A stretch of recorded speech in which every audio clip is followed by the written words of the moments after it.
An actor gets a script on Monday. By Friday, they sound like they were born in a different country. You have been studying English for years. They had 5 days.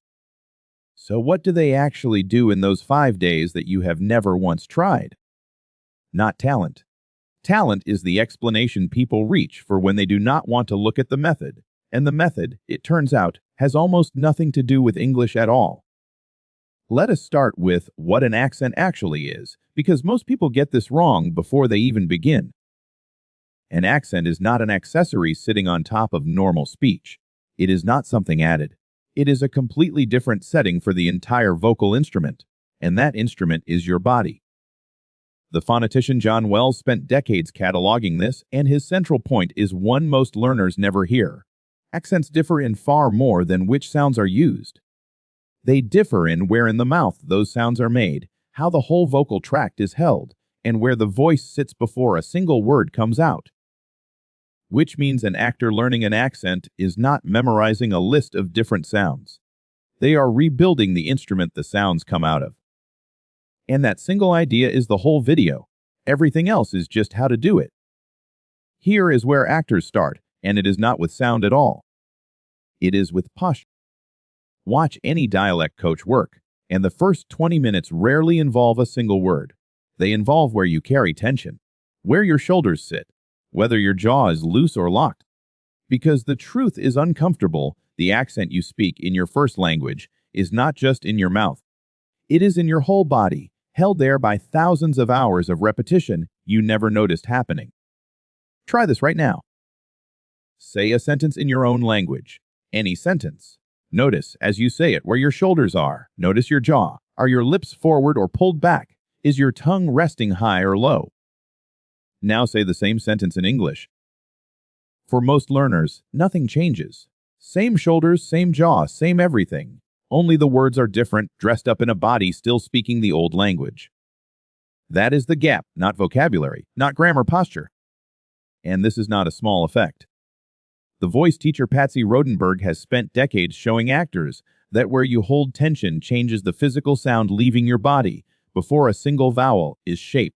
A voice held high in the chest sounds different from a voice allowed to drop and settle lower, completely independent of accent. Two people saying the exact same English sentence with the exact same pronunciation can sound like they come from different countries purely because of where the breath is sitting. You have never been told this because nobody teaching English is trained to look at breath and posture. They are trained to look at sounds.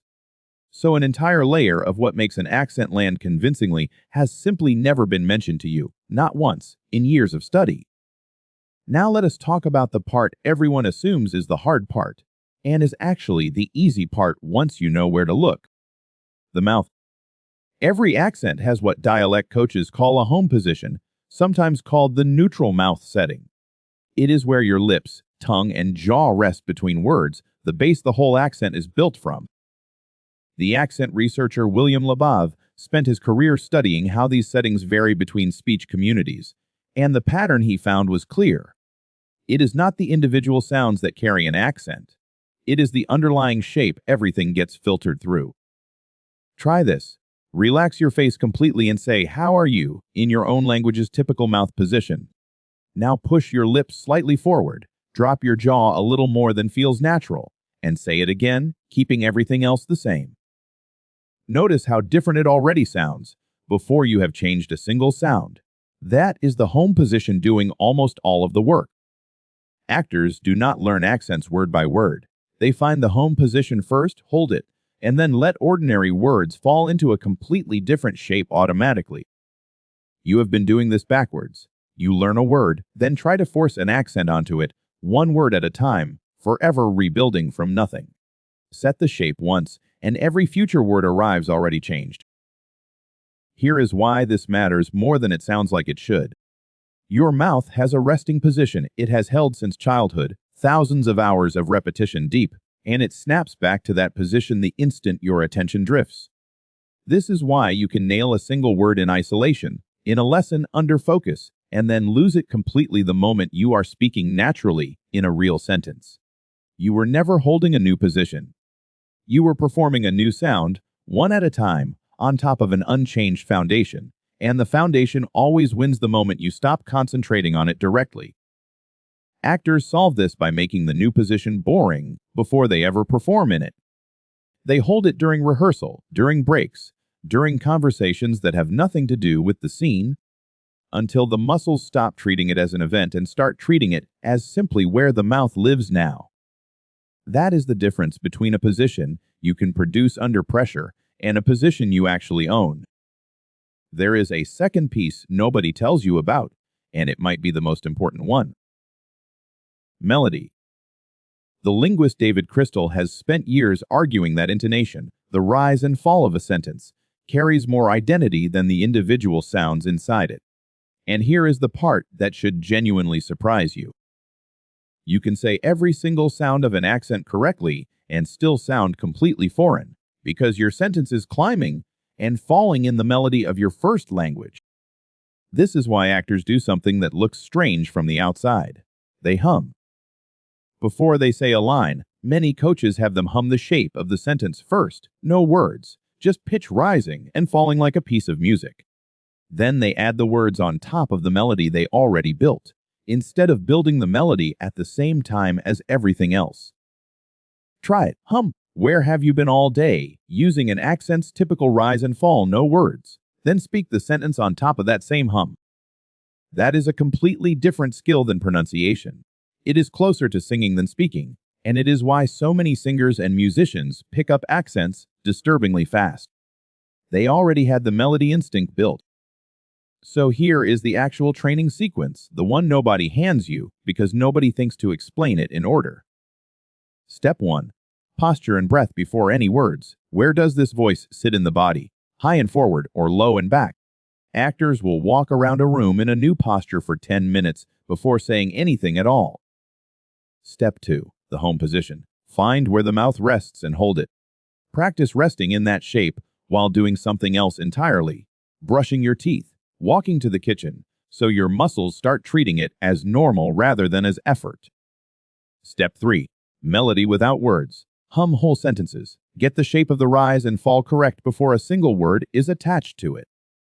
Step 4, and only now individual sounds. This is the step every course jumps to first, and it is the least important of the 4, because by the time you reach it, most of the accent is already sitting correctly in your body. That order matters enormously, and here is why. Most learning happens in exactly the reverse sequence. Learn the sounds, maybe pick up some melody by accident, posture is never mentioned at all. You are building the house from the roof down. There is a reason the sequence has to run in that direction and not the other one.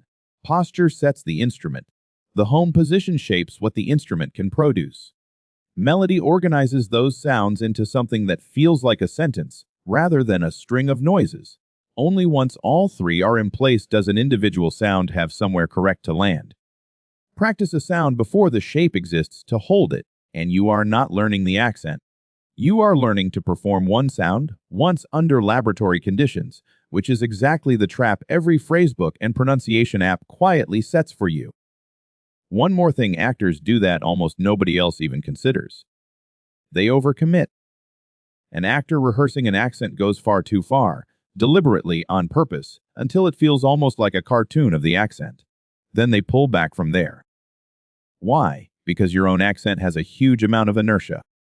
If you aim directly at the target, your first language pulls you halfway there and stops you short, every single time, without you noticing it happening. Aim past the target and let your natural pull drag you back to somewhere close to correct. This feels ridiculous the first time you try it. Good. That feeling is accurate information. If a new accent does not feel slightly ridiculous in your body, you have not actually changed anything. You have just said English words a little differently, while everything else stayed exactly where it always was. So what does this actually mean for you, learning English, with no 5-day rehearsal schedule and no dialect coach? It means stop starting with sounds. Sounds are step 4, and you have been living there permanently. Spend 1 week doing nothing but posture and home position. No new vocabulary, no new grammar. Just find the shape English sits in your body and rest there while you do ordinary things. Brush your teeth in that shape. Walk around your kitchen in that shape. Then spend a week humming English sentences with no words at all, just the rise and fall, before you ever try to pronounce them properly.